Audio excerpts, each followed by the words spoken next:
Hi everyone, welcome to the very important video.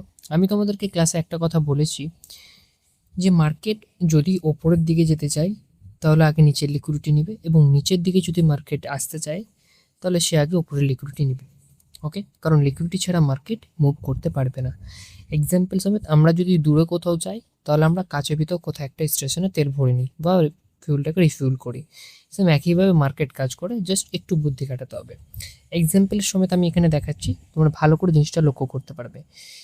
এক্ষেত্রে এই জিনিসটা তোমাদের ক্লিয়ার হয়ে যাবে যে মার্কেটের ডাইরেকশন কোন দিকে যাবে বা কোন দিকে যেতে পারে। এইটুকুতে আশা করি তোমাদের ক্লিয়ার হয়ে যাবে, যেটা মার্কেটের ডাইরেকশনে অনেক জনের সমস্যা হয়। দেখো, মনে করো একটা লেভেল রয়েছে, একটা লেভেল রয়েছে, মার্কেট এখন এই সমস্ত ভিতরে ওঠানামা করছে। দিয়ে মনে করো মার্কেট আজকের দিন এখানে গ্যাপ আপ ওপেন হয়েছে। এবার আমরা অ্যানালাইসিস করলাম, সেটা পরের বিষয়, আমি এই পার্টে ভিডিওটায় টেনে আরও বড় করছি না, ঠিক আছে। এবার মনে করো যে তুমি অ্যানালাইসিস করে বুঝতে পারলে যে মার্কেট এখন উপরের দিকে যাবে। তো মার্কেট এখন উপর দিতে গেলে আমাকে প্রিভিয়াসের লিকুইডিটি আগে নিতে হবে মার্কেটকে, ঠিক আছে। তো প্রিভিয়াসের লিকুইডিটি এক আছে এই জায়গাটাতে আর এক আছে এই জায়গাটাতে। আমি কি বলেছিলাম, দূরে কোথাও যেতে হলে আমাকে নিয়ার বাই স্টেশনে আমরা তেল ভরে নিই, দূরে কোথাও গিয়ে ওখানে গিয়ে তেল ভরি না। তো নিয়ার বাই স্টেশন কোথায় আছে? এখানে। তো মার্কেট মনে করো এখানে ওপেন হলো, ওপেন হয়ে যাওয়ার পর মনে করো তুমি অ্যানালাইসিস করে মনে করছো মার্কেট উপরের দিকে যাবে। অ্যানালাইসিস পার্টটা আমি এখন বোঝাচ্ছি না, অ্যানালাইসিস পার্ট আলাদা একটা ভিডিও। তো মার্কেট ওপরে যদি যেতে চাই তাহলে তার আগে নিচে তার এখানে লিকুইডিটি খেতে আসবে। নিচে লিকুইডিটি নেওয়ার পর মার্কেট তার আলটিমেট ডাইরেকশন ডিরেক্ট গিয়ে ডেস্টিনেশনে পৌঁছাবে, ঠিক আছে। অর্থাৎ মার্কেট দেখো প্রিভিয়াসে নিচের লিকুইডিটি আগে নিতে গেল, এখানে ওপেন হয়ে ডিরেক্ট এখানে চলে যেতে পারতো, কিন্তু গেল না কেন? কারণ তার সেখানে ফিউল ছিল না। ব্যতিক্রম 10টা মার্কেটের এক্সাম্পলে হয়তো দুটো এরকম পাবে যে ডিরেক্ট হয়তো গেছে, কিন্তু অনেক হাই চান্স যে ওখানে যাবে। 1 নম্বর, যেখানে গ্যাপ আছে সেই গ্যাপটাকে ফিলিং করবে। 2 নম্বর কনফার্মেশন যে মার্কেটকে লিকুইডিটি নিতে আসবে, তো মার্কেট এখানে নিচে লিকুইডিটি নিতে আসবে, অর্থাৎ এটা ম্যাগনেটের মতো কাজ করবে। দুটো কনফার্মেশন আমি পেয়ে যাচ্ছি, বোঝা গেল? তো আমি কি বললাম, যে মার্কেট যদি ওপরের দিকে যেতে চাই তাহলে আগে মার্কেট প্রিভিয়াসের ডাইরেকশনে নিচের দিকে লিকুইডিটি নিতে আসবে, তারপরে মার্কেট তার আলটিমেট ডাইরেকশনে মুভ করবে। আর মার্কেট যদি নিচের দিকে আসে লিকুইডিটি নিতে, তাহলে ভেবে নেব যে মার্কেট রিভার্সে ওপরের দিকে যাবে। আর ওপরের দিকে লিকুইডিটি যদি মার্কেট নিতে যায় তাহলে বুঝে নেবা রিভার্সাল হয়ে মার্কেট নিচের দিকে আসবে, ঠিক আছে। তাহলে এক্ষেত্রে তুমি ডাইরেকশন বুঝে গেলে। মার্কেট মনে করো এখানে ওপেন হচ্ছে, আগে নিচের দিকে আসছে, মানে তোমাকে সবসময় অপোজিট ভেবে নিতে হবে, কারণ রিটেলারকে এখানে ট্র্যাপ করে। তুমি জাস্ট একটু অপোজিট ভাবলে সেই জিনিসটা কাজ করে নিতে পারবে। তো মনে করো যে মার্কেট খোলা মাত্র আস্তে আস্তে এই নিচের দিকে চলে এলো, তাহলে তোমাকে বুঝে নিতে হবে মার্কেট এবার আপার ডাইরেকশনে থাকতে পারে। ব্যতিক্রম চান্স যে মার্কেট নিচের দিকে কন্টিনিউ করবে, কারণ এখানে সে রিফিউল করতে এসেছে। গ্যাপ আপ আর গ্যাপ ডাউন তো ইন্ডিয়ান মার্কেটে অনেক বেশি হয়, ঠিক আছে। তো গ্যাপ ফিলিংয়ের ক্ষেত্রে ম্যাগনেট হিসাবে যে আমি থিওরিটা বললাম, অ্যাডভান্স হয়তো আরও যাবো আমরা যখন আস্তে আস্তে করবো।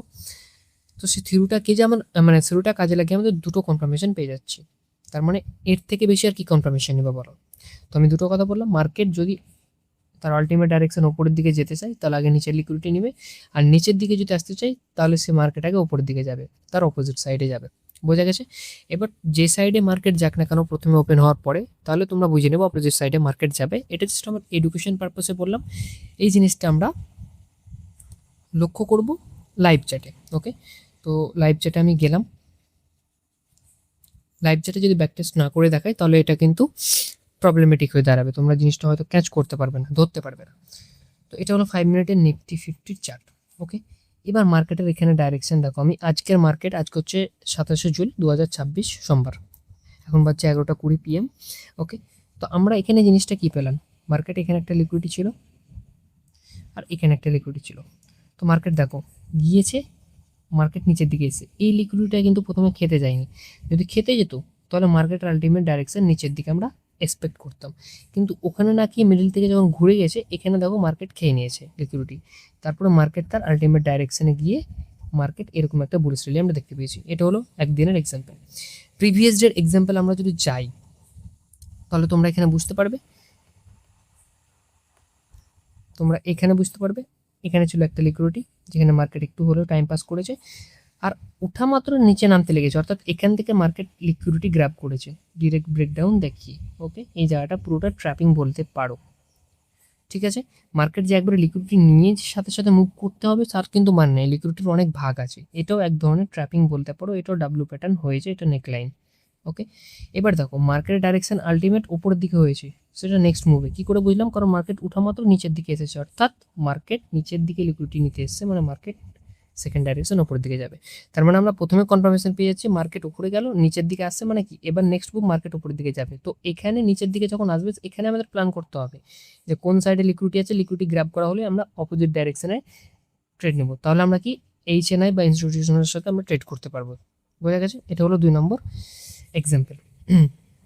আরেকদিন এক্সাম্পল দেখাই, তাহলে বুঝতে হবে। হয়তো ভিডিওটা একটু লং, বাট এডুকেশন, মানে এখানে অনেক কিছু বোঝার আছে। এখানে কি দেখো, গ্যাপ ডাউন ওপেন হয়ে যাওয়ার পর মার্কেট হালটা উপরে নিয়ে দিল, নিচের দিকে এলো, এখানে কিন্তু লিকুইডিটি পড়ে আছে, এখানকার লিকুইডিটি কিন্তু মার্কেট না নিতে এসে উপরের দিকে গেছে গ্যাপ ফিলিং করতে, গ্যাপ ফিলিং হলো, ঠিক আছে, অর্ডার পাঞ্চ হলো, গ্যাপ ফিলিংও কিন্তু অর্ডার পাঞ্চ হয়। আলটিমেট লিকুইডিটি বা গ্যাপ ফিলিং করতে যাওয়া মানে তার মার্কেট তার নিজের অর্ডারটাকে পাঞ্চ করা। তো এখানে দেখো নিচের লিকুইডিটি না নিয়ে উপরের দিকে গ্যাপ ফিলিং করতে গেল, যদি নিচের লিকুইডিটি নিয়ে নিত তাহলে মার্কেটের ডাইরেকশন কিন্তু উপরের দিকে যেত। বোঝা গেছে, এবার নিচের লিকুইডিটি না নিয়ে উপরের দিকে গিয়েছে, গ্যাপ ফিলিং করেছে, যে মার্কেটের আলটিমেট ডাইরেকশন একবার তুমি দেখো পুরোটা বিয়ারিশ। দ্যাটস ইট, এটা হলো 3 নম্বর এক্সাম্পল। 4 নম্বর এক্সাম্পল এখানে তোমরা একবার দেখো, 4 নম্বর এক্সাম্পলে কি আছে, এখানে লিকুইডিটি আছে, এবার মার্কেট নামার পরে সাথে সাথে নিচে নামতে লেগেছে, এই লিকুইডিটিটা কিন্তু নাইনি, এবার মার্কেট কিন্তু এখান থেকে স্লাইডভাবে লিকুইডিটি নিয়েছে হালকা, তারপরে মার্কেট হালকা বিয়ারিশ ভাব বা এখানে মার্কেট সাইডওয়েজ চলে গেছে। তো আমি বললাম না এক আধ দিন হয়তো পাবা মার্কেট আনসার্টেনিটি, সেটা তোমাকে অ্যাকসেপ্ট করতে হবে।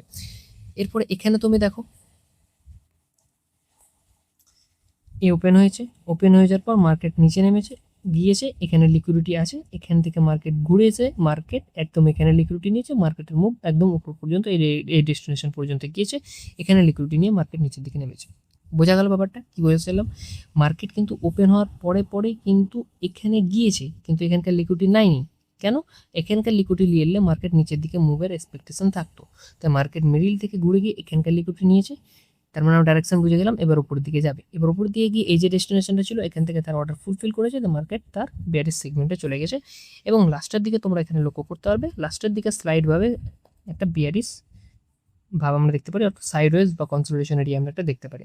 তো এরকম হাজারো এক্সাম্পল আছে, তোমরা হাজারো এক্সাম্পল এখানে পেয়ে যাবে।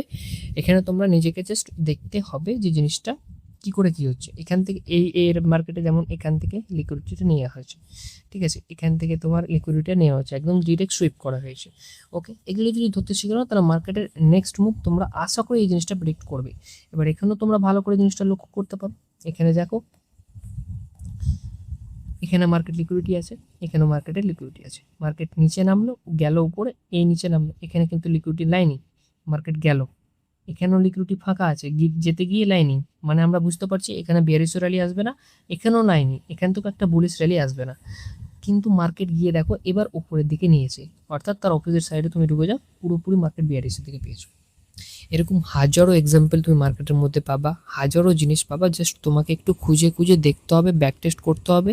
আমি এখন চার্ট অ্যানালাইসিস করছিলাম, চার্ট দেখছিলাম, দিয়ে এই জিনিসটা অবজার্ভ করলাম, মানে এর আগে আমি বলেছি অবজার্ভ করে, বাট আজকে প্র্যাকটিক্যালি দেখলাম, তো আমার মনে হলো যে হ্যাঁ তোমাদেরকে এগুলো জানানোর দরকার, তা আমি এটা একটা ভিডিওর মাধ্যমে এডুকেশন পারপাস আমি তোমাদেরকে দিয়ে দিলাম, যাতে এই ভিডিওটা অ্যাজ এ রেফারেন্স হিসাবে তোমরা নিয়ে নিজের চার্ট রিডিংয়ের জার্নি, মানে নিজের চার্ট রিডিংয়ের স্কিলটাকে তোমরা এনহ্যান্স করতে পারো। তো thanks for watching this video, দেখা করছি অন্য কোনো এডুকেশনাল ভিডিওতে। আশা করি তোমরা ধীরে ধীরে জিনিসগুলোকে ডেভেলপ করবে, এই আশা আমি তোমাদের উপর রাখছি। তোমরা ধীরে ধীরে চার্ট প্র্যাকটিস করো, চার্ট ট্রেডিং করো, প্রাইস অ্যাকশনের উপরে যত তুমি চাপ দিতে পারবো তত চাপ দাও, কারণ প্রাইস অ্যাকশনের নিচে সব কিছু, ওর ওপরে কোনো কিছু না, না ইন্ডিকেটার না আদার্স কোনো কিছু, স্ট্র্যাটেজি, ঠিক আছে, স্ট্র্যাটেজি হলো একটা কৌশল, ইন্ডিকেটার তোমার ল্যাগিং ইন্ডিকেটার এখানে ইউজ হয়, ঠিক আছে, হয়ে যাওয়ার পর তোমাকে ইন্ডিকেট করবে, এখানে দেখো আমার চার্টের মধ্যে কোনো ইন্ডিকেটারই মেনশন নাই, ঠিক আছে, পিওর প্রাইস অ্যাকশন বেসে আমি তোমাদেরকে অ্যানালাইসিস করে জাস্ট এই জিনিসটা দেখালাম। তো তোমরা যতটা পারবা প্রাইস অ্যাকশনের উপর জোর দাও, ওটাই তোমাদের মধ্যে সব থেকে বেশি হেলদি হবে। স্ট্র্যাটেজি বলো, ইন্ডিকেটর বলো, আজ কাল করবে, কালকে কাজ করবে, কিন্তু পরশু দিন আর কাজ করবে না, কিন্তু প্রাইস অ্যাকশন শিখে গেলে তুমি প্রত্যেক সেকেন্ডে, প্রত্যেক মিনিটে, প্রত্যেক দিনে, প্রত্যেক মাসে, প্রত্যেক বছরে তুমি নিজের মতো করে মানে স্ট্র্যাটেজি তৈরি করতে পারবা, ভাঙতে পারবা, যা ইচ্ছা তাই করতে পারবা। মানে মনে করো স্ট্র্যাটেজি বা ইন্ডিকেটর হলো তোমার সুইচ বোর্ড, আর প্রাইস অ্যাকশন হলো তোমার হাতা বা ফিউজ। তো তুমি ডাইরেক্ট ফিউজে যদি অন অফ করতে শিখে নাও তাহলে সুইচে তোমার কাজ করবে না। তো সেই ফিউজটাই তোমরা লার্ন করার চেষ্টা করো। আশা করি এই জিনিসটা তোমরা রাখবে, তোমরা স্কিলটাকে ডেভেলপ করবে। আর বাকি তো আমি আছি, কোনো চিন্তা নাই। তো দেখা করছি অন্য কোনো ভিডিওতে। টাটা।